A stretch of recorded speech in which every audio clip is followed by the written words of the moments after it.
ओम शांति। योगी की शत्रु कौन? योगी को कोई शत्रु नहीं होता, सब उसके मित्र ही होते हैं। दूसरे उससे शत्रुता रखे हुए भी हों तो भी योगी तो उनको अपने मित्र ही मानकर चलता है। ठीक है, हमें इस दुनिया में सावधान रहना पड़ता है। हम ब्राह्मण यज्ञ के रक्षक हैं। हमारी ये शुभ भावना है कि इसको कोई भी हानि नहीं पहुँचे और हम भी अपने पुरुषार्थ में ठीक चलते चलें।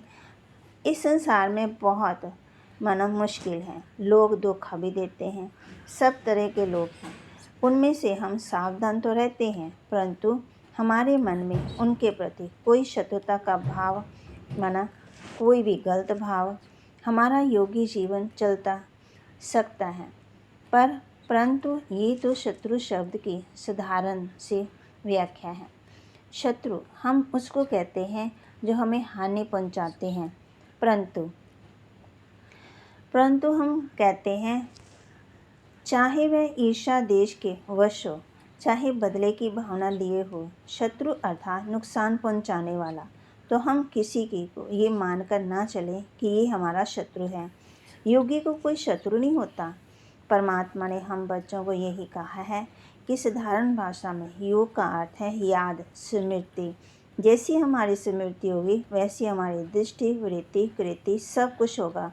ये हमारी बहुत बड़ी श्रेष्ठ बात है, महत्वपूर्ण बात है कि स्मृति से विश्व परिवर्तन हो सकता है, वृत्ति से सृष्टि बदलती है। किसी ने इस बात की समझ नहीं। सृष्टि को बदलने के लिए लोग कितना उपाय करते हैं, है ना, कितना कुछ करते हैं। बहुत से लोगों ने अपने अपनी रीतियाँ अपनाई हैं। लोग ये बात किसी ने नहीं सोची कि जैसी वृत्ति वैसी ही सृष्टि बनती है। संकल्प से सृष्टि रची जाती है। ये तो कहते हैं कि भगवान ने संकल्प से सृष्टि रची, लेकिन वो संकल्प कौन सा है, कैसा है जिससे सृष्टि रची गई? परमात्मा के सहयोगी कौन बने थे, उनको पता ही नहीं है। उन्होंने भगवान के सहयोगियों ने विशेष प्रकार के संकल्प किए दिखाए। संकल्प कितने महान शक्ति है, इससे सृष्टि को बदला जा सकता है। सारा कल्प ही हमारे संकल्पों से चलता है। संकल्प को कोई साधारण बात मत समझिए। आप समझते हैं कि मेरा संकल्प उठा, उसको दबा दिया। संकल्प चला, उसको मुख में लाकर वर्णन कर दिया। संकल्प चला, उसको कर्म में लाकर कोई नुकसान कर दिया, किसी को दुख दे दिया। तो संकल्प से हम जो कार्य करते रहते हैं ये हमारा साधारण लेकिन लौकिक और विकार युक्त संकल्प है। सारे दिन में उठते बैठते चलते फिरते हम कितने संकल्प करते हैं। हमारी सब गतिविधियां संकल्प से ही है। सारा संकल्प ही हमारे संकल्पों से चलता है। तो कल्प को कल्प क्यों कहते हैं? 5000 वर्ष का है तक हमारे अलग अलग संकल्प चलते रहते हैं। तो चलने के बाद भी लेकिन फिर चक्कर दूसरा चलता। संकल्प से हमारा कर्म, हमारा भाग्य बनता है। संकल्प से हम मानता ही और अथवा पतन की ओर चलते हैं ना।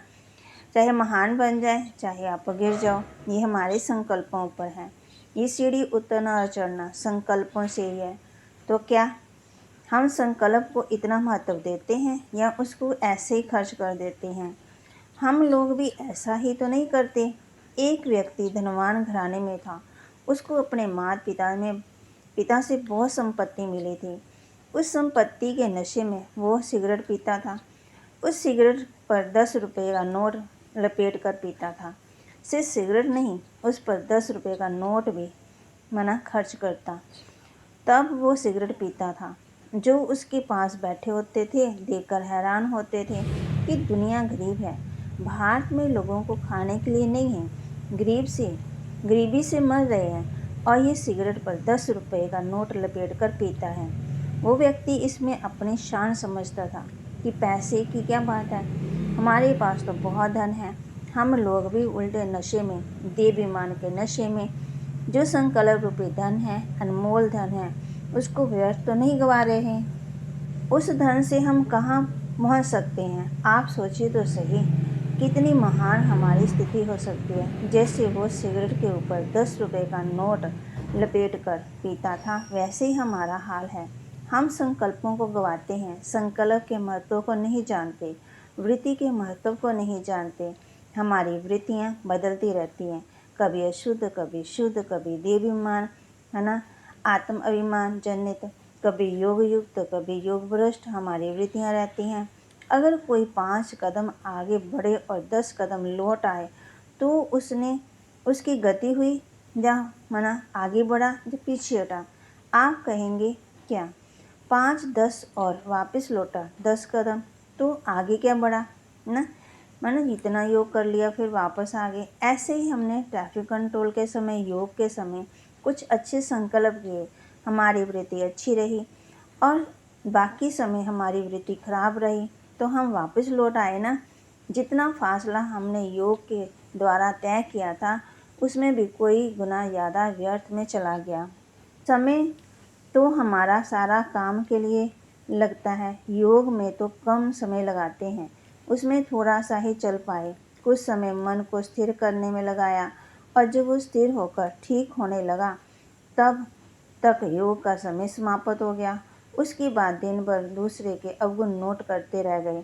दूसरों से हमारा व्यवहार श्रेष्ठ नहीं रहा, लेकिन ज़रूरत है कि हमारी वृत्ति बिल्कुल देवताओं जैसी उत्तम, सत्वप्रधान, निर्मल चित्त, संतुष्ट, हर्षचित हो। संतुष्ट, निर्मल और हर्षित, ये तीनों गुण हम में हो। हमारी स्थिति स्थित होने के बदले कभी ऊपर कभी नीचे होती रही है। दिन भर में क्या प्रगति रही, क्या हमारी स्थिति रही?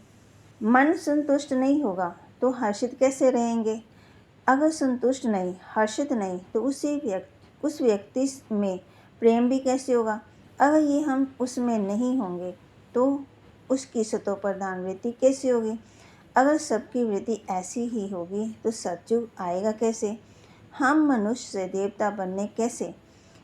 अगर हमें अपने संकल्पों के प्रयोग का महत्व और अपनी वृत्तियों को ठीक बनाए रखने का महत्व ही मालूम नहीं, लेकिन विशेष रूप से मैं ये कह रही हूँ कि योग का कोई शत्रु नहीं होता। मैंने योगी का योग में विघ्न डाल रहे हैं, ये बात बहुत बहुत महत्वपूर्ण है। क्योंकि ये बात महत्वपूर्ण है कि मैंने शुरुआत में इस बात में कही कि योग का अर्थ बाबा ने कहा है याद, स्मृति। उस स्मृति को लेकर ही मैंने संकल्प और वृत्ति की बात की थी। लेकिन तो जैसी स्मृति वैसी हमारी स्थिति बनती है, तो स्मृति को हमने श्रेष्ठ बनाना है, आगे लेके आना है। तो योगी के शत्रु कौन है? हमारे मन के विचार। कोई शत्रु नहीं होता, हमारे संकल्प ही है, सोचते रहते हैं उसके प्रति, तो हमारी ही गिरावट होती है। तो परमात्मा के सहयोगी बने, हम मनुष्यों के सहयोगी नहीं बनना है। अगर मनुष्यों के सहयोगी बनेंगे, आज हैं कल नहीं है, उसके गुण उसके अवगुण देखते रहेंगे, तो ऐसे हमारी स्थिति खराब होती जाएगी। तो अपने आप को जाने, पहचाने, अपने अवगुणों को निकालें।